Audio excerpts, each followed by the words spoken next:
Part 4 Gillu. सोनजूही में आज एक पीली कली लगी है। उसे देखकर अनायास ही उस छोटे जीव का स्मरण हो आया जो इस लता की सघन हरितिमा में छिपकर बैठता था और फिर मेरे निकट पहुंचते ही कंधे पर कूदकर मुझे चौंका देता था। तब मुझे कली की खोज रहती थी, पर आज उस लघु प्राण की खोज है, परंतु वह तो अब तक इस सोनजूही की जड़ में मिट्टी होकर मिल गया होगा। कौन जाने स्वर्णिम कली के बहाने वही मुझे चौंकाने ऊपर आ गया हो। अचानक एक दिन सवेरे कमरे से बरामदे में आकर मैंने देखा 2 कौवे एक गमले के चारों ओर चोंचों से छुआ छुअवल जैसा खेल खेल रहे हैं। यह काक भुशुंडी भी विचित्र पक्षी है, एक साथ समादरित, अनादरित, अति सम्मानित, अति अवमानित। हमारे बेचारे पुरखे न गरुण के रूप में आ सकते हैं, न मयूर के, न हंस के। उन्हें पितर पक्ष में हमसे कुछ पाने के लिए काक बनकर ही अवतीर्ण होना पड़ता है। इतना ही नहीं, हमारे दूरस्थ प्रियजनों को भी अपने आने का मधुर संदेश इनके कर्कश स्वर में ही देना पड़ता है। दूसरी ओर हम कौवा और कांव कांव को अवमानना के अर्थ में ही प्रयुक्त करते हैं। मेरे काक पुराण के विवेचन में अचानक बाधा आ पड़ी, क्योंकि गमले और दीवार की संधि में छिपे एक छोटे से जीव पर मेरी दृष्टि रुक गई। निकट जाकर देखा, गिलहरी का छोटा सा बच्चा है जो संभवतः घोंसले से गिर पड़ा है और अब कौवे उसमें सुलभ आहार खोज रहे हैं। काकद्वय की चोंचों के 2 घाव उस लघु प्राण के लिए बहुत थे, अतः वह निश्चेष्ट सा गमले में चिपटा पड़ा था। सबने कहा कौवे की चोंच का घाव लगने के बाद यह बच नहीं सकता, अतः इसे ऐसे ही रहने दिया जाए, परंतु मन नहीं माना। उसे हौले से उठाकर कमरे में लाई, फिर रुई से रक्त पोंछकर घावों पर पेंसिलिन का मरहम लगाया। रुई की पतली बत्ती दूध में भिगोकर जैसे तैसे उसके नन्हे से मुंह में लगाई, पर मुंह खुल न सका और दूध की बूंदें दोनों ओर लुढ़क गई। कई घंटे के उपचार के उपरांत उसके मुंह में एक बूंद पानी टपकाया जा सका। तीसरे दिन वह इतना अच्छा और आश्वस्त हो गया कि मेरी उंगली अपने 2 नन्हे पंजों से पकड़कर नीचे कांच की मोतियों जैसी आंखों से इधर उधर देखने लगा। 3-4 मास में उसके स्निग्ध रोए, झब्बेदार पूंछ और चंचल चमकीली आंखें सबको विस्मित करने लगी। हमने उसकी जातिवाचक संज्ञा को व्यक्तिवाचक संज्ञा का रूप दे दिया और इस प्रकार हम उसे गिल्लू कहकर बुलाने लगे। मैंने फूल रखने की एक हल्की डलिया में रुई बिछाकर उसे तार से खिड़की पर लटका दिया। वही 2 वर्ष गिल्लू का घर रहा। वह स्वयं हिलाकर अपने घर में झूलता और अपनी कांच के मनकोसी आंखों से कमरे के भीतर और खिड़की से बाहर न जाने क्या देखता समझता रहता था, परंतु उसकी समझदारी और कार्यकलाप पर सबको आश्चर्य होता था। जब मैं लिखने बैठती तब अपनी ओर मेरा ध्यान आकर्षित करने की उसे इतनी तीव्र इच्छा होती थी कि उसने एक अच्छा उपाय खोज निकाला। वह मेरे पैर तक आकर सर्र से पर्दे पर चढ़ जाता और फिर उसी तेजी से उतरता।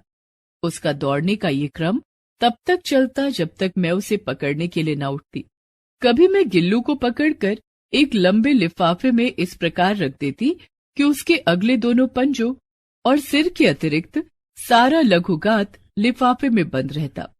इस अद्भुत स्थिति में कभी कभी घंटों मेज की दीवार के सहारे खड़ा रहकर वह अपनी चमकीली आंखों से मेरा कार्यकलाप देखा करता। भूख लगने पर चिक चिक करके मानो वह मुझे सूचना देता और काजू या बिस्कुट मिल जाने पर उसी स्थिति में लिफाफे से बाहर वाले पंजों से पकड़कर उसे कुतरता रहता।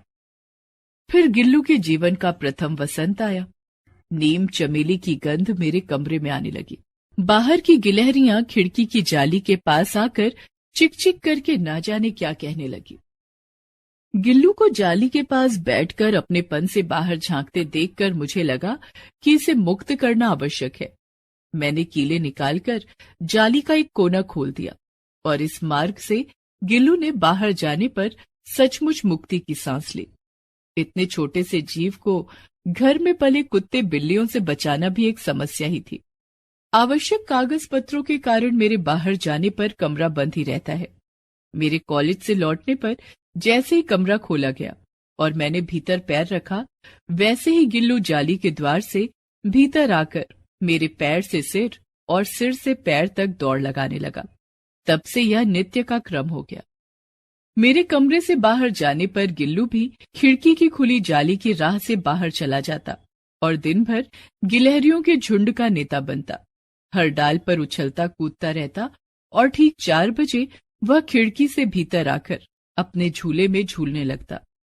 मुझे चौंकाने की इच्छा उसमें न जाने कब और कैसे उत्पन्न हो गई थी। कभी फूलदान के फूलों में छिप जाता, कभी पर्दे की चुन्नट में और कभी सोनजूही की पत्तियों में। मेरे पास बहुत से पशु पक्षी हैं और उनका मुझसे लगाव भी कम नहीं है, परंतु उनमें से किसी को मेरे साथ मेरी थाली में खाने की हिम्मत हुई हो, ऐसा स्मरण नहीं आता। गिल्लू इनमें अपवाद था। मैं जैसे ही खाने के कमरे में पहुंचती, वह खिड़की से निकलकर आंगन की दीवार बरामदा पार करके मेज पर पहुंच जाता और मेरी थाली में बैठ जाना चाहता। बड़ी कठिनाई से मैंने उसे थाली के पास बैठना सिखाया, जहां बैठकर वह मेरी थाली में से एक एक चावल उठाकर बड़ी सफाई से खाता रहता। काजू उसका प्रिय खाना था और कई दिन तक काजू न मिलने पर वह खाने की अन्य चीजें या तो लेना बंद कर देता था या झूले के नीचे फेंक देता था। उसी बीच मुझे मोटर दुर्घटना में आहत होकर कुछ दिन अस्पताल में रहना पड़ा।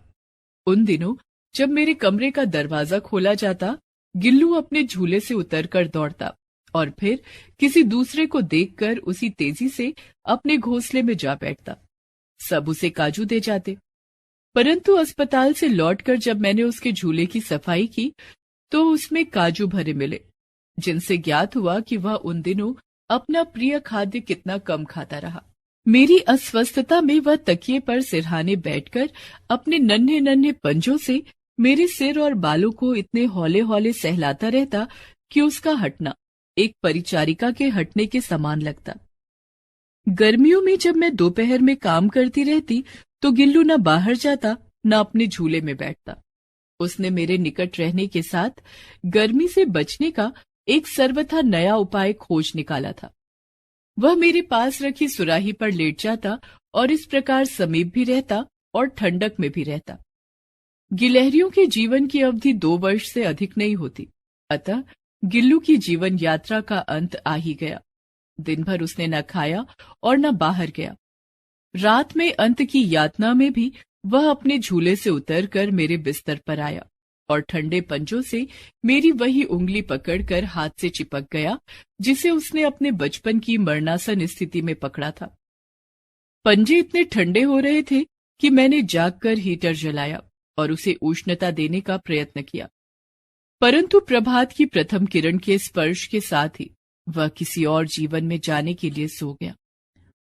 उसका झूला उतारकर रख दिया गया है और खिड़की की जाली बंद कर दी गई है, परंतु गिलहरियों की नई पीढ़ी जाली के उस पार चिकचिक करती ही रहती है और सोनजूही पर वसंत आता ही रहता है। सोनजूही की लता के नीचे गिल्लू को समाधि दी गई है, इसलिए भी कि उसे वह लता सबसे अधिक प्रिय थी और इसलिए भी कि उस लघु गात का किसी बासंती दिन जूही के पेलाब छोटे फूल में खिल जाने का विश्वास मुझे संतोष देता है।